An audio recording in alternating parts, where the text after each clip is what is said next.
আপনারা যারা ফেসবুকের মধ্যে কাজ করেন সকলের মনে একটি প্রশ্ন হলো কিভাবে আপনারা দ্রুত ফলোয়ার বাড়াবেন ফেসবুকের মধ্যে। তো কিভাবে আপনারা দ্রুত ফলোয়ার বাড়াবেন ফেসবুকে আজকের এই ভিডিওটিতে এই বিষয়টি সম্পর্কে বিস্তারিত আলোচনা করব। তো বন্ধুরা, আপনাকে আর ফলোয়ার নিয়ে চিন্তা করতে হবে না আজকের এই ভিডিওটি দেখার পর থেকে, কেননা আমি এমন কিছু সিক্রেট টিপস আপনাদেরকে দিব যে টিপসগুলো আপনি যদি অবলম্বন করেন তাহলে সেই ক্ষেত্রে ফলোয়ার আপনার দিন দিন হু হু করে বাড়তে থাকবে এবং অন্যকে গিয়ে আপনাকে বলতে হবে না আমার পেজটি ঘুরে আসুন, আমার পেজটি ফলো করুন। তো বন্ধুরা, আপনি যদি আমার চ্যানেলে প্রথমবার এসে থাকেন অবশ্যই চ্যানেলটি সাবস্ক্রাইব করে দিয়ে পাশে আসা বেল নোটিফিকেশনটি অন করে দিবেন, যাতে করে ভবিষ্যতেও ফেসবুক রিলেটেড এমন আরও ইনফরমেটিভ কন্টেন্টগুলো আপনারা পেতে থাকেন। তো বন্ধুরা, ফেসবুকের মধ্যে ফলোয়ার বাড়ানোর এমন কোনো গোপন সেটিংস নেই যেটি আপনি চালু করে রাখলে আপনার দিন দিন হু হু করে ফলোয়ার বাড়তে থাকবে, বা এমন কোনো কাজ নেই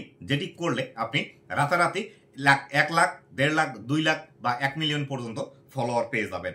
যদি এরকম কোনো সেটিংস থাকতোই তাহলে সেই ক্ষেত্রে আমরা তো ফেসবুক নিয়েই ভিডিও তৈরি করে থাকি, আমাদের পেজের মধ্যে মিলিয়ন্স ফলোয়ার কিন্তু থাকতো। কিন্তু আপনারা যারা নতুন ফেসবুকের মধ্যে কাজ করতে আসেন তারা এসেই যে বিষয়টি আগে সব থেকে বেশি মনোযোগ দেন সেটি হলো ফলোয়ার বাড়ানো। ফলোয়ার বাড়িয়ে আপনি কি করবেন? এই ফলোয়ার দিয়ে আসলে কোনো কিছুই নেই আপনার ভিডিওতে যদি ভিউজ না আসে। ধরেন আপনি যেভাবেই হোক আপনার পেজের মধ্যে 1 লাখ ফলোয়ার আপনি তৈরি করে নিলেন, নেওয়ার পর আপনি ভিডিও যখন ফেসবুকের মধ্যে পাবলিশ করবেন আপনার ভিডিওতে ভিউজ আসলো 200, 400, 500। সেই ক্ষেত্রে এই ফলোয়ারগুলো শুধুমাত্র আপনার নাম্বারে থাকবে, কোনো কাজে আসবে না। এই ক্ষেত্রে আপনি যদি ফেসবুকের মধ্যে কাজ করে আপনার যদি 100 ফলোয়ারও নিয়ে আসতে পারেন, আপনি একটি ভিডিও পাবলিশ করলে সেই ভিডিওটি থেকে যদি আপনার 500 বা 1000 ভিউজ নিয়ে আসেন তাহলে সেই ক্ষেত্রে বুঝবেন এই 100 ফলোয়ারই আপনার জন্য খুবই গুরুত্বপূর্ণ না। এই 1 লাখ ফলোয়ার যে আপনি যেভাবেই হোক বাড়িয়েছেন এই ফলোয়ারগুলো আপনার জন্য কোনো গুরুত্বই বহন করে না। তাই অবশ্যই আপনারা ফেসবুকে কাজ করতে এসে ফলোয়ারের পিছনে না ছুটে শুধুমাত্র যদি আপনারা আপনাদের ভিডিও কোয়ালিটি উন্নত করার দিকে মনোযোগ দেন, ফলোয়ার আপনার এমনিতেই বাড়বে। ফলোয়ার নিয়ে আপনাকে কোনো চিন্তা করতে হবে না। আপনি এখন ফলোয়ারের পিছনে ছুটে বেড়াচ্ছেন যে আমাকে ফলো করুন, আমি আপনাকে ফলো করব, আমাকে ফলো করে ডান লিখুন, সাথে সাথে আমি ব্যাক দেব, follow to follow, follow back to back, আমার পরিবার থেকে ঘুরে আসুন। এই বিষয়গুলো আপনারা অনেকেরই ভিডিওর কমেন্টে গিয়ে করেন এবং অনেককেই আপনারা ফলো করে করে আপনার পেজের ফলোয়ারের চেয়ে ফলোয়িং বেশি করে ফেলেছেন। এই বিষয়গুলো করা যাবে না। আপনি যদি দ্রুত আপনার ফেসবুক পেজের মধ্যে ফলোয়ার বাড়াতে চান, একমাত্র ওয়ে হলো আপনাকে ভালো ভালো ভিডিও তৈরি করতে হবে। আপনি যত ভালো ভিডিও তৈরি করবেন তত দ্রুত আপনার ফলোয়ার বাড়বে। আপনি ফলোয়ারদেরকে যদি তাদের মনোরঞ্জন করতে পারেন বা তাদেরকে ভালো কোয়ালিটিফুল কন্টেন্ট দিতে পারেন, আপনার ভিডিও দেখে যদি দর্শকদের ভালো লাগে, দর্শকরা অটোমেটিকলি আপনাকে 100% ফলো করবে। আপনি যদি একটি ভিডিও পাবলিশ করেন, সেই ভিডিওটি যদি ভালো হয়ে থাকে, দর্শকরা অটোমেটিক্যালি আপনার ভিডিওটি দেখার পর সেটি শেয়ার করবে। শেয়ার করলে আরও নতুন নতুন দর্শকের কাছে আপনার ভিডিওটি কিন্তু পৌঁছাবে। আর নতুন নতুন দর্শকের কাছে যখন আপনার ভিডিওটি পৌঁছাবে সেই ভিডিওটিতে কিন্তু ভিউজ ধীরে ধীরে ইনক্রিজ হতে শুরু করবে। আর যখন বেশি পরিমাণে ভিউজ আসবে তখন অটোমেটিক্যালি আপনার ফলোয়ার কিন্তু বাড়বে। এই বিষয়টি কিন্তু অবশ্যই আপনাকে মাথায় রাখতে হবে। আপনি একে ধরে নিয়ে এসে ফলো করে দিলেন, আপনার বন্ধু বান্ধব আছে তাদেরকে তাদের প্রোফাইলে সার্চ দিয়ে আপনার পেজটি ফলো করে দিলেন, অথবা তাদেরকে বললেন যে আমার পেজটি ফলো করুন।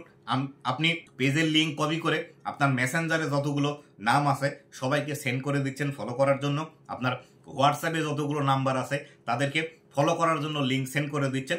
এই কাজগুলো করে কখনোই আপনার ফলোয়ার আসবে না। আর যদিও আসে তাহলে সেই ক্ষেত্রে আপনার ভিডিওতে কিন্তু ভিউজ আসবে না। আর ফলোয়ার বেশি থাকার পরও ভিডিও যখন আপনি ফেসবুকে পাবলিশ করবেন, সেই ভিডিওতে যদি বেশি পরিমাণে ভিউজ না আসে তাহলে কিন্তু আপনার পেজ আরও দিন দিন ডাউন করে দিবে ফেসবুক দেখবে আপনার পেজের মধ্যে 10,000 ফলোয়ার আছে, আপনি ভিডিও আপলোড করলে আপনার 5,000 ভিউজ আসছে না, তখন ফেসবুক মনে করবে আপনি যে ভিডিওগুলো আপলোড করছেন সেই ভিডিও ভালো না, বা আপনার যারা দর্শক আছে তারাই আপনার ভিডিও দেখতে পছন্দ করছে না। তাই অবশ্যই ফলোয়ার বাড়ানোর পিছনে না ছুটে একমাত্র কন্টেন্ট বানানোর জন্য আপনারা কষ্ট করুন, ভালো কন্টেন্ট তৈরি করুন। একটি কন্টেন্ট আপনার ভাইরাল হলে সেই একটি কন্টেন্টের ফলোয়ারই আপনি নিতে পারবেন না, এত পরিমাণে আপনার ফলোয়ার আসবে। 1 মিলিয়ন যদি আপনার একটি ভিডিওতে ভিউজ আসে, মোটামুটি সেখান থেকে 2000, 3000, 4000, 5000 পর্যন্তও কিন্তু ফলোয়ার চলে আসে। তাই আপনি যদি ভালো কন্টেন্ট তৈরি করে প্রতি মাসে আপনার 5 মিলিয়ন, 7 মিলিয়ন বা 10 মিলিয়ন পর্যন্ত ভিউজ নিয়ে আসতে পারেন, তাহলে 10 মিলিয়ন যদি আপনার প্রতি মাসে ভিউজ আপনি নিয়ে আসতে পারেন আপনার ভিডিও থেকে, প্রতি মাসে 30,000, 40,000, 50,000 পর্যন্ত কিন্তু আপনার ফলোয়ার বাড়বে। তাই অবশ্যই ফলোয়ারদের পিছনে না ছুটে আপনি ভিডিও বানানোর জন্য কষ্ট করুন। কিভাবে ভালো ভিডিও তৈরি করা যায়, কিভাবে ভালো টপিক খুঁজে বের করা যায়, কিভাবে ভালো টপিক খুঁজে বের করে দর্শকদের মনোরঞ্জন করবেন, এই বিষয়টির দিকে মনোযোগ দিন। দর্শক যদি আপনার ভিডিও দেখে খুশি হয়, অটোমেটিকলি আপনাকে ফলো করে যাবে এবং এই ফলোয়ারগুলো পরবর্তীতে আপনি যখন ভিডিও আপলোড করবেন আপনার সেই ভিডিওগুলো দেখবে। আর যদি আপনি কাউকে ধরে নিয়ে এসে ফলো করে দেন, আপনার 1-2টি ভিডিও তারা দেখবে, নতুন ভিডিও আপলোড করলে আপনার ভিডিও তাদের সামনে গেলে আর তারা দেখবেও না বা আপনাকে চিনেও না চেনার ভান করে কিন্তু সেই ভিডিওগুলো স্ক্রল ডাউন করে চলে যাবে। এই বিষয়টি অবশ্যই মাথায় রেখে ফেসবুকে কাজ করবেন। তো বন্ধুরা, এই ছিল আজকের ভিডিওটি কেমন লেগেছে অবশ্যই জানাবেন এবং ভবিষ্যতে ফেসবুক রিলেটেড এমন আরো ইনফরমেটিভ কন্টেন্টগুলো পাওয়ার জন্য অবশ্যই আমার ফেসবুক পেজ এবং ইউটিউব চ্যানেলের সাথেই থাকবেন। ধন্যবাদ সবাইকে।